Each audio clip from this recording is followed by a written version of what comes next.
Hi friends, ఈవేళ pulao rice function కోసం చేస్తున్నాం ఫ్రెండ్స్. చేయడానికి బాండి పెట్టేస్తాము. ఆయిల్ వేసేసి ఉప్పు పెట్టేస్తున్నాము.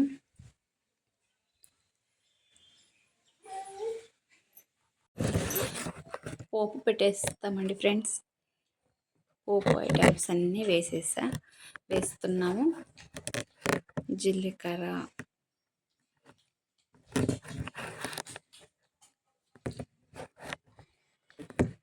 ఆవాలు, జీలకర్ర వేసేసాం.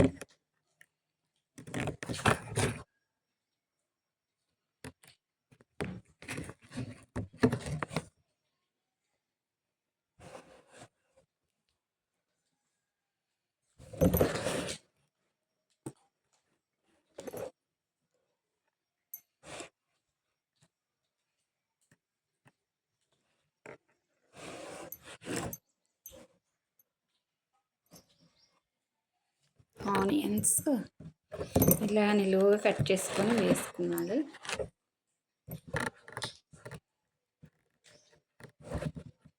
పచ్చిమిర్చిని అలానే కట్ చేసుకోవాలి.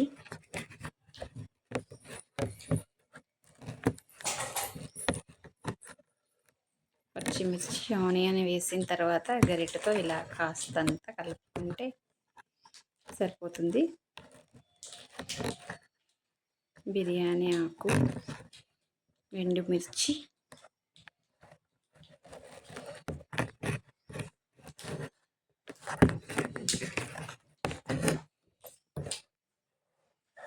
ఇవి ఆయిల్లోనే మగ్గిపోయేటట్టు చేద్దామండి. కాసేపు వదిలేద్దామండి.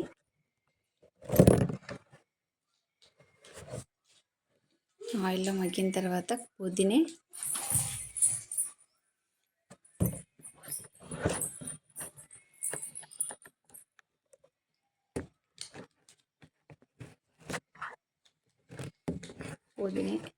పుదీనా వేసేసాం.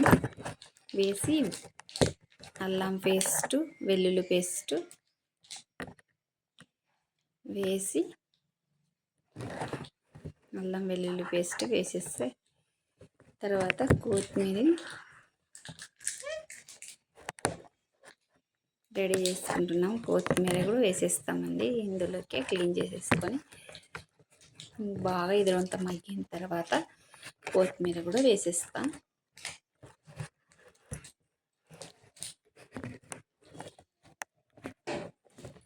ఇలా అయిన తర్వాత కొంచెం చివరిగా కొత్తిమీర వేసేసాం. మొత్తం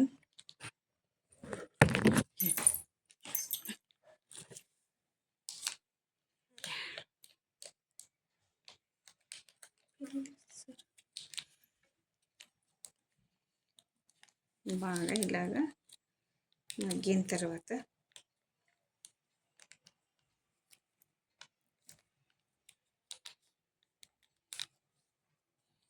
చూడండి, ఇలా బాగా మగ్గిపోయిన తర్వాత ఇందులోకి వాటర్ వేసుకోవడానికి మొత్తం రెడీ చేసేసి ఉంచుకున్నాం.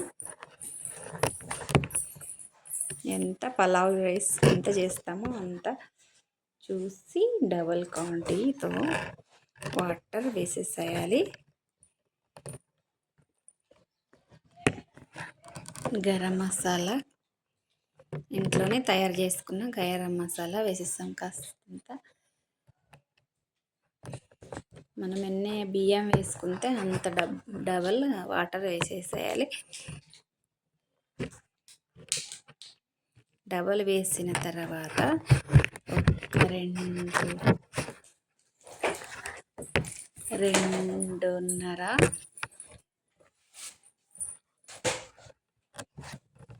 చెంబులు ఎక్కువనే వేసేస్తే రైస్ బాగా కుక్ అవుతుంది. ఎందుకంటే అవి పాత బియ్యం కాబట్టి బాగా ఉంటుంది.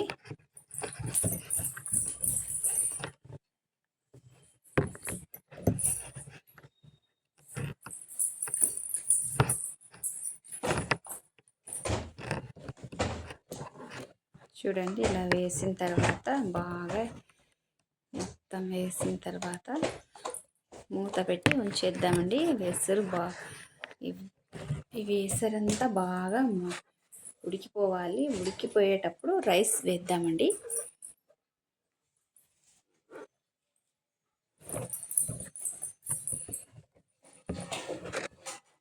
ఉషా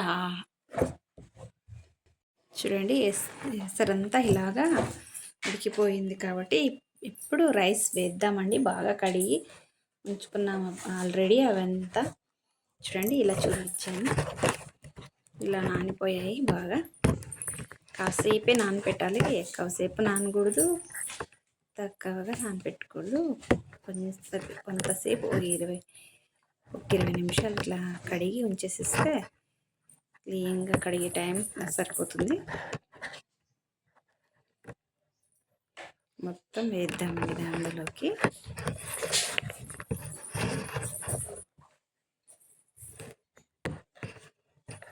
వేసేసాము. ఇలా బాగా మిక్స్ చేసేసి ఉడకనిద్దామండి. మూత పెట్టి ఉంచేస్తే రైస్ బాగా కుక్ అయిపోతుంది. చూడండి, ఇప్పుడు ఒక్కసారి ఇలా కలుపుకొని మూత పెట్టేద్దామండి.